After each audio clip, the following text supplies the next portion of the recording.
তো hello' guys good morning সকলোকে আৰু মই পুনৰ এটা নতুন মিনি ভ্লগলৈ আপোনালোক সকলোকে স্বাগতম জনাইছো। আজিৰ ব্লগটো ষ্টাৰ্ট কৰিছো একদম ৰাতিপুৱাই কাৰণ আজি বহুত দিনৰ মূৰত ইমান ৰাতিপুৱা উঠিছো, তো ভাবিলো অলপ ৰাস্তা ফুৰি আহো। আৰু এতিয়া ৰাতিপুৱা চাৰিওফালৰ পৰিৱেশটো একদম কুঁৱলীময় হৈ আছে। ঘৰলৈ কিছু সময় পিছত আহিবলগীয়া হ'ল পথাৰলৈ, মানে পথাৰত কামলাজন আহিছিল, তাকে চাহ দিবলৈ আহিছিলো। আৰু এবাৰ পথাৰৰ পৰিৱেশটো চাওক, চাৰিওফালে সৰিয়হৰ ফুলবোৰ ফুলি হালধীয়া হৈ পৰিছে। তাৰ পিছত চাহটো দি আহিলো ঘৰলৈ।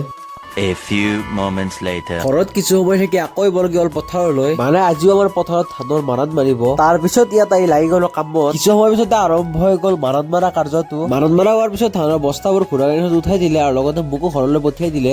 The next day. তো যোৱাকালি আৰু ঘৰলৈ ভিডিঅ' বনোৱা নহ'ল, আৰু আজি এতিয়া ওলাইছো টিউচনলৈ বুলি। টিউচনৰ পৰা অহাৰ পিছত আকৌ মোক পথাৰলৈ পঠিয়াই দিলে চাহ দিবৰ কাৰণে। আহিছিলো চাহ দিবৰ কাৰণে, কিন্তু আহি মই নিজে সোৱাদ লাগি গলো। আজি বহুত দিনৰ মূৰত গধূলি মোৰ পুৰণা চাইকেলখন ওলাইছিলো। চাইকেলখন বহুত দিন ধৰি ঘৰত এনে পৰি আছিল। মেট্ৰিক দিয়ালৈকে বাহন হিচাপে মোৰ এই চাইকেলখনে আছিল। তাৰ পিছত চাইকেলখন লৈ গধূলি মই এনে অলপ ওলাই আহিলো, আৰু এইখিনিতে আজি ভ্লগটোৰ সামৰণি মাৰো। ভিডিঅ'টো ভাল লাগে লাইক এটা কৰি দিব, লগতে ফলোৱাৰ কৰিবলৈ নাপাহৰিব। দিয়ক আজিলৈ ইমানেই আছিল।